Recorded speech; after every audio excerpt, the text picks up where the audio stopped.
Where the Atlantic meets the Pacific, a slender thread of land, the Isthmus of Panama, appears to almost touch. For centuries, this sliver of Earth was an insurmountable barrier, a formidable wall. Ships and sailors faced a stark choice: a perilous, weeks-long voyage around the treacherous Cape Horn, a route fraught with the constant threat of shipwreck, or the arduous overland portage, disembarking, hauling cargo and vessels across land, only to re-embark on the other side. It was a process agonizingly slow, ruinously expensive, and undeniably dangerous. Yet, it was precisely here, on this narrowest point of the Americas, that humanity resolved to pierce the planet itself. Not with a subterranean tunnel, but with a navigable waterway, a feat of engineering that would irrevocably alter global commerce, military strategy, and the destiny of an entire region.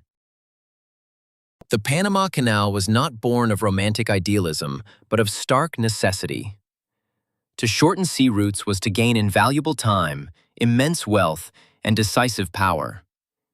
It was to make the previously unthinkable a reality: the swift transit of goods and naval fleets between two vast oceans in mere days, not agonizing weeks. The first to attempt this audacious endeavor were the French, at the close of the 19th century. Emboldened by their success with the Suez Canal, they envisioned a similar sea-level passage through Panama. But Panama was no flat desert.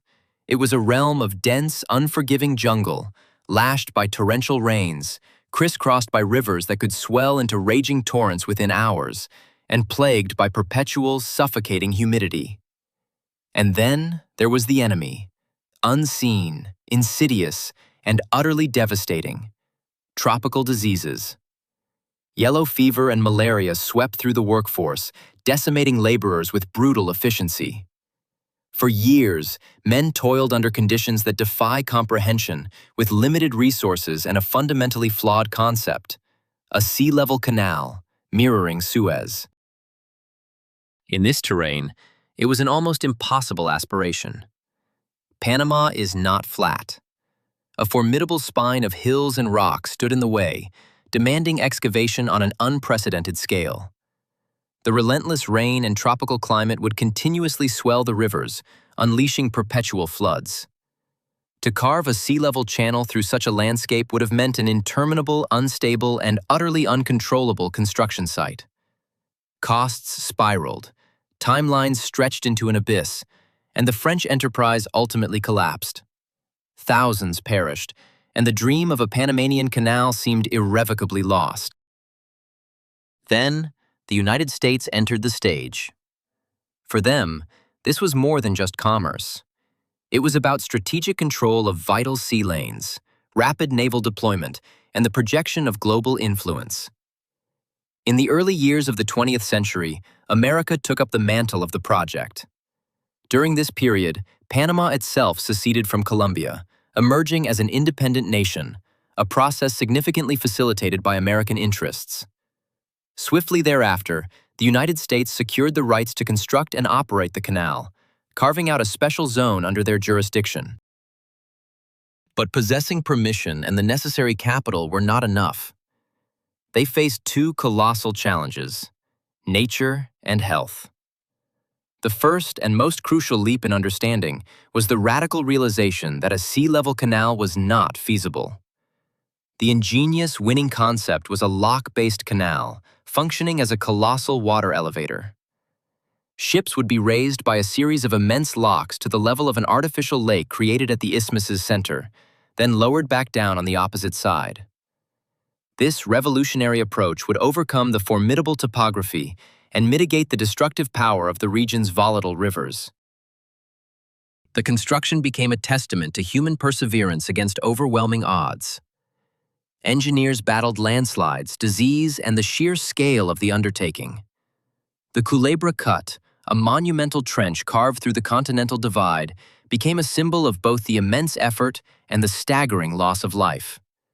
Yet, through meticulous planning, groundbreaking medical advancements that finally conquered yellow fever and malaria, and the sheer force of will, the impossible began to take shape. The locks, marvels of hydraulic engineering, were built, each chamber a testament to precision and strength. Gatun Lake, an artificial expanse of water created by damming the Chagres River, became the centerpiece of the new waterway, a vast reservoir powering the entire system. On August 15, 1914, the SS Ancon, a cargo ship, made the inaugural transit. The world watched as the canal, a monumental scar on the landscape, fulfilled its promise. The journey time between New York and San Francisco was slashed from over 20,000 miles to just over 6,000. Trade routes were redrawn, naval power projection became dramatically more efficient, and the global economy was irrevocably transformed. The Panama Canal was not merely a shortcut, it was a fundamental reordering of the world's interconnectedness, a testament to humanity's relentless drive to overcome the limitations of geography and forge new pathways across the planet. It stands as a stark reminder that even the most formidable natural barriers can be overcome. But the cost of such ambition is often etched not just in concrete and steel, but in the very fabric of human history. The challenge of carving a passage through the Isthmus of Panama was not merely one of excavation. It was a multifaceted battle against nature's formidable defenses. Early attempts were hampered by the sheer scale of the earth to be moved. But a crucial innovation drastically reduced the necessary digging, allowing engineers to work with the terrain rather than against it at every turn. The second great victory was the relentless war against disease. This often overlooked aspect of the canal's construction involved a profound commitment to sanitary engineering. The American forces launched a massive campaign against mosquitoes and disease vectors. This meant extensive drainage projects, land reclamation, fumigation, the widespread use of netting, and rigorous health monitoring. What seems obvious today was a revelation then, the iratable fundamental prerequisite for building the canal. Without this breakthrough, laborers would have continued to perish at unsustainable rates, and no construction site could have endured. With the health of the workforce secured, the most arduous phase began. The very phase that forged the Panama Canal into the marvel we recognize today. Imagine the monumental task of slicing through a chain of hills in a sweltering tropical climate, where torrential rains transformed every inch of ground into treacherous mud. The symbolic heart of this titanic struggle was the immense excavation known as the Culebra Cut, or Gaillard Cut. This was a colossal trench carved between unstable slopes. Each day, explosives and excavators worked tirelessly, alongside mechanical shovels, but critically, trains. These trains formed the very circulatory system of the construction site, hauling away millions of cubic meters of earth day in and day out. Yet, the slopes were in constant revolt, collapsing repeatedly. Excavation would clear the debris, only for the mountain to reclaim its territory. It was a grueling, repetitive battle, exacting a heavy toll in both time and human lives. The relentless struggle against the earth was mirrored by another unseen yet equally pervasive threat. In the dense, humid jungle, unseen dangers lurked, a constant, unnerving presence. Similarly, the digital world presents its own hidden perils. Trackers, unsecured public Wi-Fi networks, and persistent attempts at data theft. This is precisely why a robust security solution is essential. A virtual private network creates an encrypted tunnel, shielding your online activity and data from prying eyes. It ensures privacy and security, even when you are traveling or using untrusted networks. Then there was the water. Not just earth to be moved, but a force to be tamed. The region's rivers, particularly the Chagres, were notoriously unpredictable. During the rainy season, they could swell into devastating torrents. The solution was an audacious feat of engineering, the construction of an immense dam to create a vast artificial lake, Gatun Lake. This was far more than a simple reservoir. It became an integral part of the canal itself. A significant central section of the waterway is now a navigable lake. This ingenious plan transformed a formidable obstacle into a vital resource. The lake helped control devastating floods and, crucially, provided the immense volume of water required to operate the canal's locks. The locks, the ingenious mechanism that lifts and lowers ships, are fundamentally water-driven. Each time a vessel transits, enormous chambers are filled or emptied. Water flows in by gravity, eliminating the need for pumps. The principle is elegantly simple, yet the scale of execution is staggering.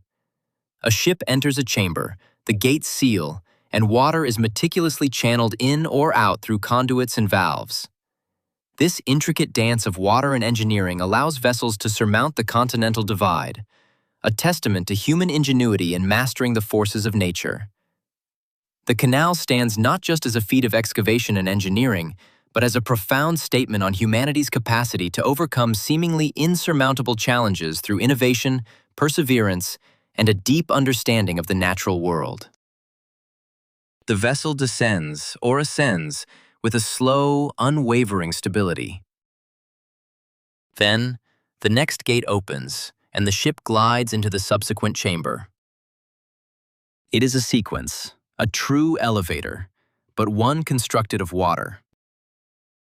The total elevation change is approximately 26 meters. This may not sound significant until it is applied to a vessel hundreds of meters long, laden with cargo. Precision was paramount. A ship cannot afford a deviation in its trajectory within such a confined chamber. For a long time, to assist in this passage, systems were employed, running on rails, commonly known as mulas, which guided and maintained the vessel's central position. Today, the management has evolved, but the fundamental concept remains: millimeter-level control, because the spaces are engineered to their absolute limits. This reveals why this endeavor has had such a profound impact. It is not merely a canal, it is a complex industrial system, a model of transmission that initiated a new era. Its operation has had an immense impact. It is more than just a waterway. It is a sophisticated industrial ecosystem where water, gravity, engineering, and logistics converge and cooperate. When the Panama Canal was completed and opened to traffic in 1914, the world was irrevocably altered. The distances between the east and west coasts of the Americas were dramatically reduced. Goods traveling between Asia and the Atlantic found a more direct route. Ports, shipping companies, supply chains, everything adapted to this new global shortcut. But the canal was never a static entity. It always possessed a limitation: the size of the vessels it could accommodate. For decades, the term Panamax ships emerged, referring to vessels specifically designed to navigate the original locks.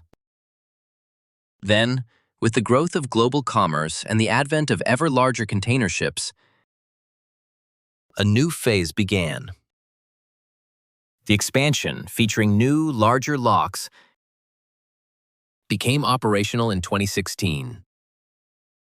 This innovation allowed for the transit of significantly larger vessels, often designated as Neo-Panamax. In essence, the canal adapted to avoid obsolescence. Yet, even today, the canal operates on a delicate equilibrium, its true fuel being fresh water. Without sufficient rainfall, without adequate reserves in Gatun Lake, the number of transits can be restricted. Each passage consumes water that ultimately flows into the sea. Consequently, water management is central to its operation. And for this reason, the canal also serves as a barometer. If the rainfall patterns shift, if climatic cycles change, the rules of operation must adapt. There is another aspect, frequently overlooked. The Panama Canal is not solely a feat of engineering. It is a point of geopolitical leverage. He who controls this passage controls transit times, costs, and global flows. For a significant portion of the 20th century, the canal was managed by the United States. Since 1999, control of this vital artery has rested with the Panama Canal Authority. It has since become an economic cornerstone for the nation, a testament to human ambition carved into the very landscape. Before this colossal undertaking, a mere land bridge separated two vast oceans. Then, humanity dared to forge a navigable corridor. This was no simple excavation. It was a symphony of engineering marvels. Immense dams, artificial lakes, titanic locks, and excavations of staggering scale. Yet, the price of this monumental achievement was immense, measured not only in vast sums of money but in human lives, relentless toil, tragic accidents, and debilitating diseases. The Panama Canal is, in essence, a chronicle of extreme labor, of engineering pushed to its absolute limits, and of decisions made under immense pressure, all within an unforgiving environment. Today, the canal operates with remarkable precision. A vessel books its passage and is meticulously scheduled. It enters from one ocean, guided by a sophisticated system, and is then lifted through a series of locks. It navigates across Gatun Lake and through the excavated channels before being lowered through the locks on the opposite side, finally returning to the sea. This transit, which can take several hours for a single ship, translates into countless days saved on voyages across the global trade network. The Panama Canal is an artificial wound upon the earth, a scar of human intervention. But it is also one of the most profound demonstrations of what occurs when a species decides that a natural barrier will no longer dictate the terms of connection.